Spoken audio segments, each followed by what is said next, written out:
So, my name is Taylor Mitchell. I went to the University of Arizona School of Dance in Tucson, Arizona. I graduated in the month of May in 2014. I received a contract with Photo State Chicago shortly upon graduating, and I went ahead and jumped to Chicago right when I received that. So I feel like I was very lucky in my search to get a job in my last semester of college.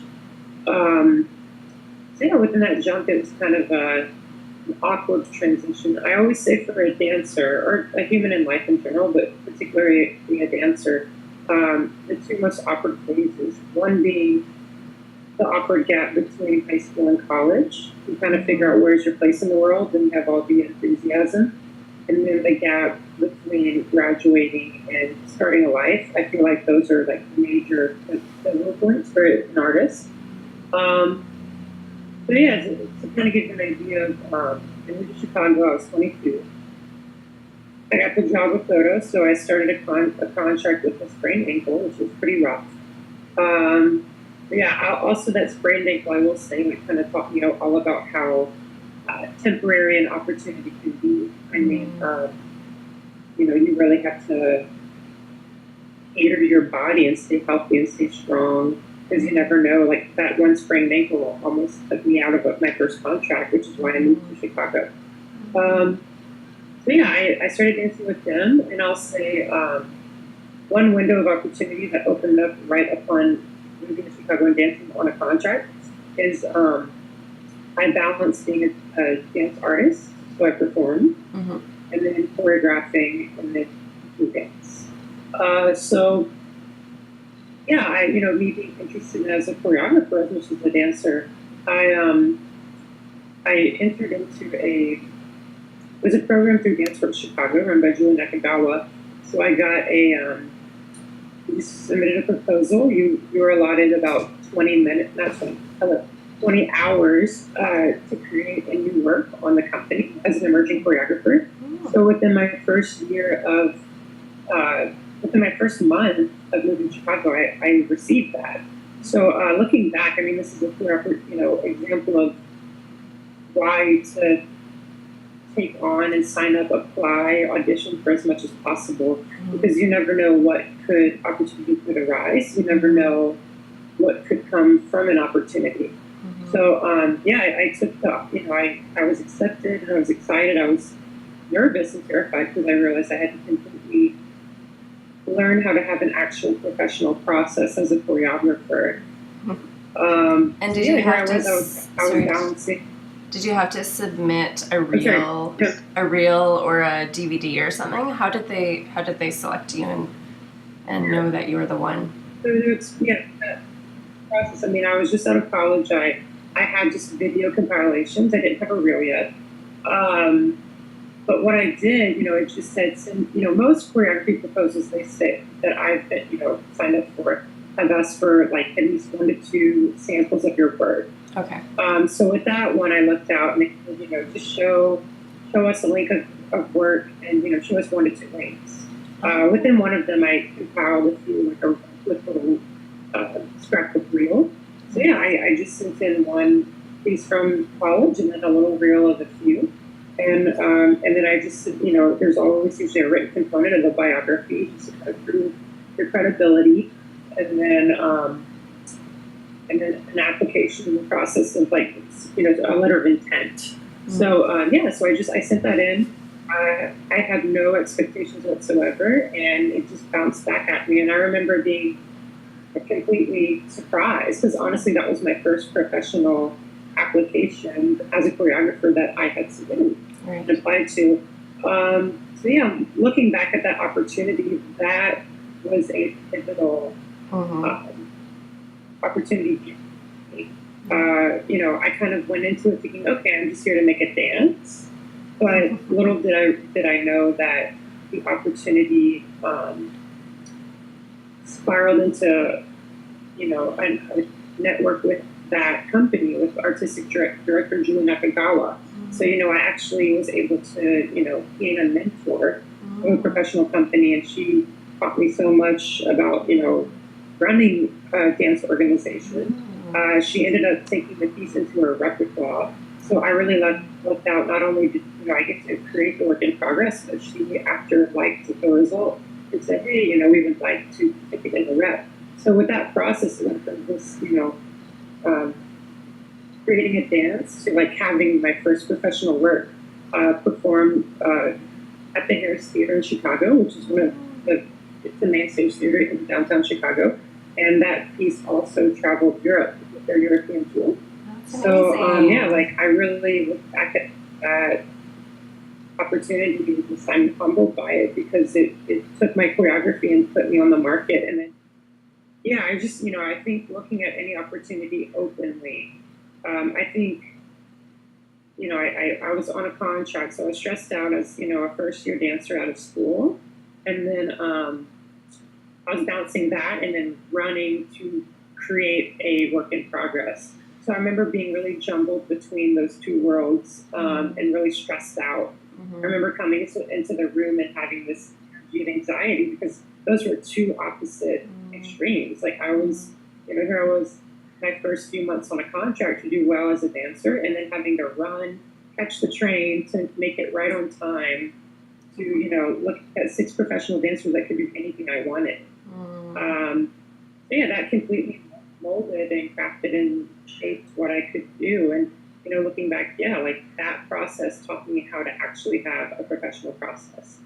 So I, every time I see Julie, I thank her and because, her company is all about being dancers and creators, and it's has many components of people involved in the network, and it just showed me that within a dance company or an organization in general, it doesn't just have to be about the dancer. It really can be about how the audience is equally a part, how the executive director, the choreographer, the dancers, we all are collaborating together as one community. So that's very important to me. Yeah, that, like I said, that kind of spiraled into people seeing my choreography. And since I had a second piece of choreography it premiered with Dodos in Chicago.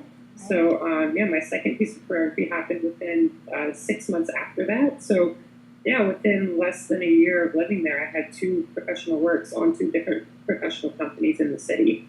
So I feel like staying open, staying eager. One bit of advice that I have for a college student especially is realizing that your training isn't in college isn't your peak. And I think a lot of people think, what they establish in college is going to be their strongest. But actually your dancing gets richer and you really begin to actually mature after college. Looking back to how I move as a dancer and choreographer and even as a teacher, it's night and day from when I was 21. I just turned 25 yesterday, and it's completely night and day. I feel like, in college, you're able to, you get the platform of, how to work professionally. I feel like you strip down what and you simplify and strengthen your base technique. You mature from that. But then once you get out of there, then you can bring all the season, you can bring all the richness, and you can really prosper and grow after college.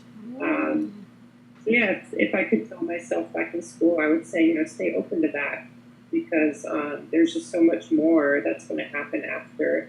And especially as a choreographer, like my choreography from right now, when I was age 20 and 21, is completely a day and night.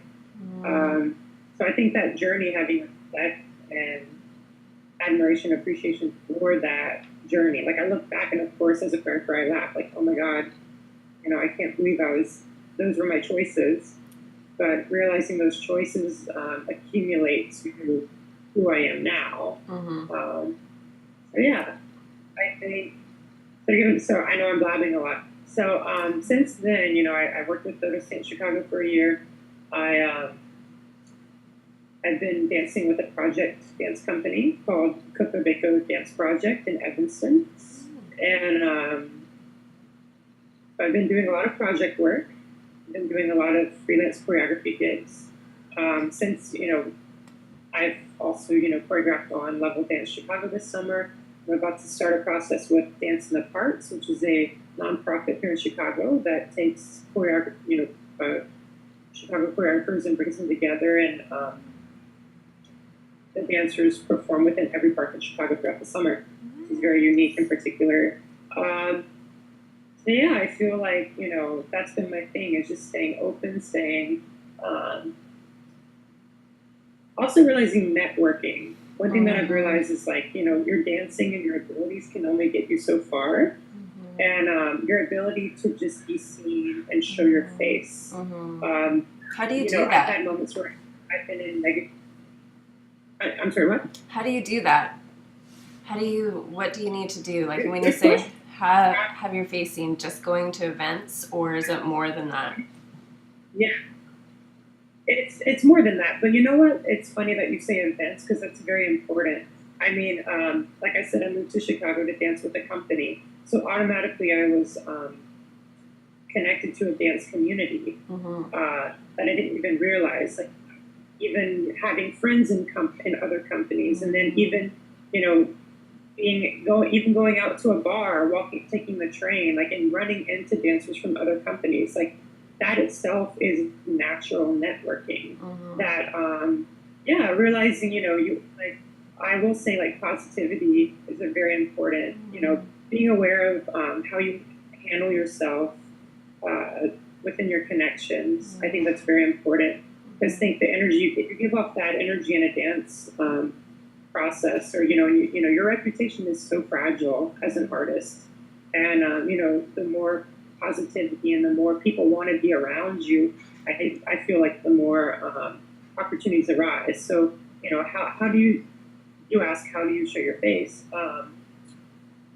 Yeah, just being open, taking class, meeting people, being open to getting coffee with people, making connections, like, showing the desire to get to know people. Like, if I meet a girl, if I meet Jane Doe, like, hey Jane Doe, why don't we get coffee next week? And like, get coffee with Jane Doe, share your interests with Jane Doe, and then from there, like, that network will plant a seed. And going to events, you mentioned events. I've had moments where I question if I wanted to attend a dance performance. And that smallest hesitation, I remember I said, you know what, just go. Just go, you're going to gain something from it. And anytime I have gone to a dance performance, I've run in to people in the dance community, even old professors, fellow dancers, and it just, again, the importance of having your face shown, it's so pivotal, it's so key. The more your face is shown, the more you're doing what you need to do. The more you're staying active. So yeah, I believe, like, supporting the community, going to dance performances, networking, seeing people, talking to people, being able to open your mouth.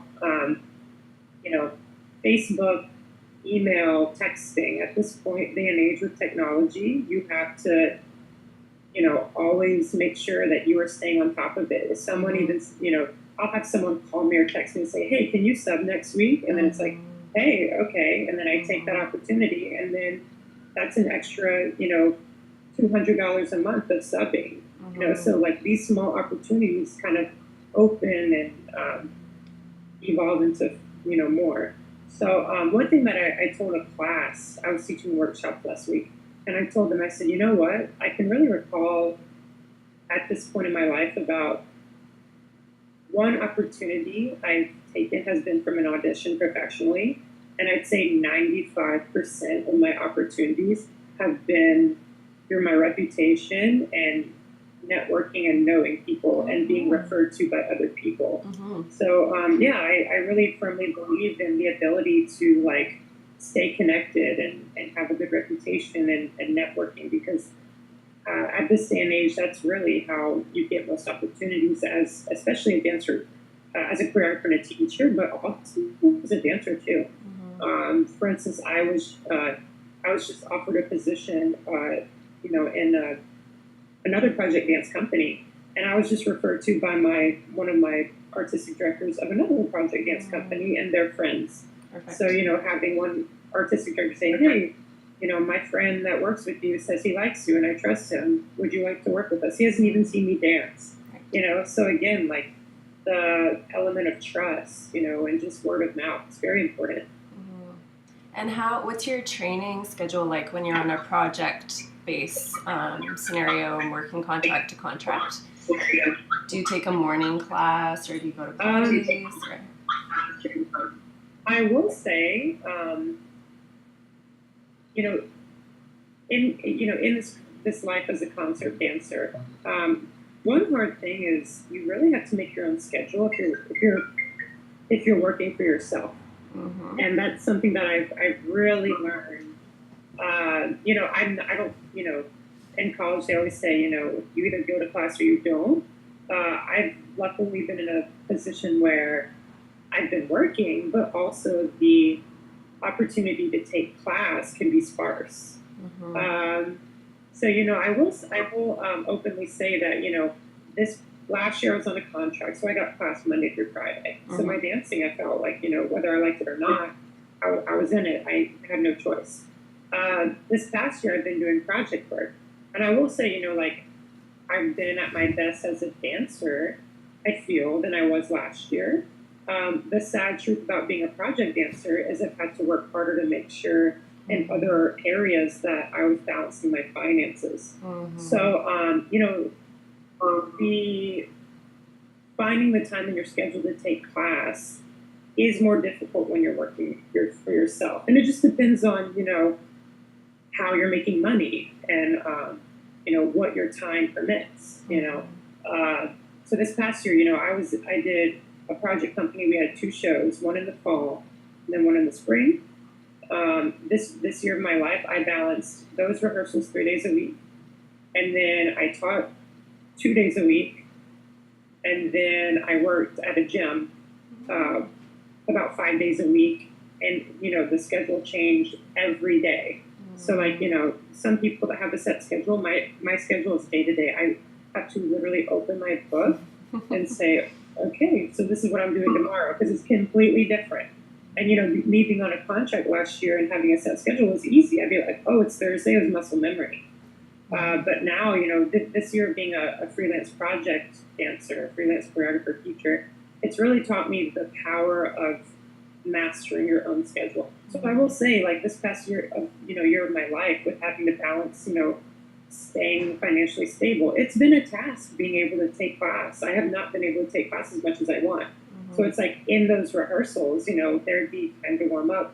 I'd be doing my tendus, pliés, dégagés, cardio, and then doing their warm up, and time is money, sometimes you're at a point in your life where all you can do is maybe you have 3 or 4 rehearsals a week, and you only have that time to worry about your dancing. So it's doing some relevés and an ab series on the side, and sometimes that's the best you can do. Yeah. So I always say, as a dancer working for yourself, there's it's a balancing game. Mm-hmm. So balancing financial stability is one thing. Balancing artistic fulfillment is a whole another thing. Mm-hmm. And dance class. So sometimes you might have a moment where you have to really focus on making money because maybe your money is tighter. And you're like, okay, well, I have to, make up for those classes I didn't take and really do some tendus, pliés, and dégagés in that rehearsal room, and that's all you can give. Mm-hmm. And sometimes you're your money's good, and you can have the time and can afford to take class maybe twice or 3 or 4 times a week. Mm-hmm. So it kind of varies. Right now I'm in a point in my life where I feel like I don't have to work at my gym as much, and I'll be able to take class more throughout the summer. So that's, and you have to kind of figure out where the balancing act lies, and then from there prioritize and kind of, keep those variables in check.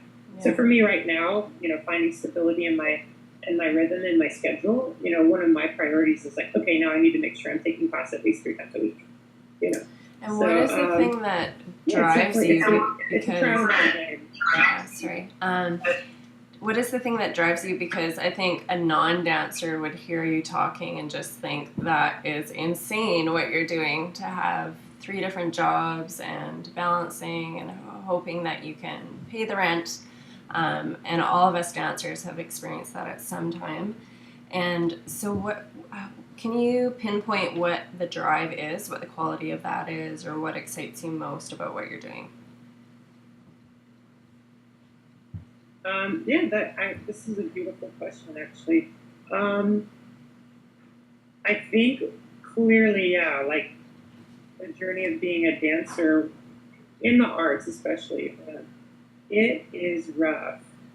It is, you have to be strong. It's a very emotional journey because a lot of times, these opportunities, doors open and then they close and then they open wide and slam shut. And in the process, we get really sensitive. It's very natural for, I think, a dancer or teacher or choreographer to get sensitive about other factors or how, artistic directors' decisions, whether they hired you in or whether they treat you kindly. Say, as you're a teacher, if you don't, sometimes as a teacher, you feel very trusted. Sometimes you don't feel trusted, so that takes an effect. And so it's like the more you dig your feet and kind of figure out what works for you and what doesn't and what you want to prioritize and, what are your goals. Then you can kind of figure out, have clarity in your direction and what works for you and what doesn't. So to answer your question, what drives it? I think at the end of the day, after all of it, I realized how much I've gained. As much as adversity and hard times I've been through, take a step back and realize how much I've gained and how much I've surprised myself. And that itself, I wouldn't trade it for the world because the knowledge and experience I feel like I have in relating to people in this journey, I feel, is something that is unlike anything else. And it makes it worth it. So I think, I live for that. I live for that challenge. I live for that journey of finding my own rhythm. And I think, and what really fuels it is my love for movement, my love for dance, which is like, my childhood passion and drive in the first place. We think back, like, why did you start dancing in the first place? Most of us were at least, either children or middle schoolers, high schoolers, and you're still a child, as a teenager. And looking back, like that fresh, we tend to get jaded in the process sometimes. As we get older, we can get jaded, but like thinking back, it's like, why did I choose this in the first place? Like that love, that simplified love for dance and movement and creation, it fuels. I had a conversation with a new employer of mine who's hired me as a teacher, and I was sharing exactly what I'm sharing with you. And I told her, I said, I've really realized that no matter what, I was put on this earth to dance. I was put on this earth to create and share. So like I know it's like when you have that gut feeling, and I'm a big believer in the gut feeling. Like the gut feeling will never take you astray. Like if you aren't happy in a situation and you know it, remove yourself. Don't wait another year. Like always listen to the gut feeling because it will always prevail. But yeah, like my gut feeling is like I was put on this planet Earth to dance, share, create with others, and like I feel like I am the most connected to the earth and connected to my purpose when I'm able to take those experiences and put them together and create and give back and have people witness. So that's my purpose in life. And yeah, finding the confidence to say that takes some time for sure. It does. And yeah, I just think you're such an inspiration. And I've always loved your choreography because it's so authentic. Your uniqueness really shines through. And I think that you have to be very courageous for that to show through and to share that. So it's one thing to be courageous and let your personality show through. And then it's another thing to actually put it out into the world. So I just really commend you on that. I think it's so amazing. Well, I really appreciate that. Those words of support really mean a lot. How do you feel about sharing it? Like as a choreographer, I know that when I'm about to like release a dance into the world, I get very nervous, like more nervous than if I'm about to perform. Do you have any feedback on that? How you feel? How I feel about when I honestly I get probably my most anxiety when I am premiering a new work. So it's funny that you said that because it reminds me of this phenomenon. Um, yeah, I created a work I can recall in April, and it was at a very informal choreography competition, and I just wanted to make a new dance. I just said, hey, I need to make one. Like it's time, and the process it was 6 hours, and it was quick, it was efficient. I really believed in the purpose that was driving the creation. And that day, like I get you get like I was saying earlier, you get very sensitive about others' opinions. You really feel like you're giving a part of yourself out there Mm-hmm. for others to witness and gather what they think. And whether we like it or not, like, yeah, I'm the kind of creator where I really don't care. Like it's for me. Like I don't like I know so I know there's always going to be that critic that's going to say meh, but you know having the confidence to not care, but also like we do take that personally. So there's a lot of thick skin involved, Mm-hmm. and yeah, I don't think this is ever going to leave, and um, I think it's okay to accept this.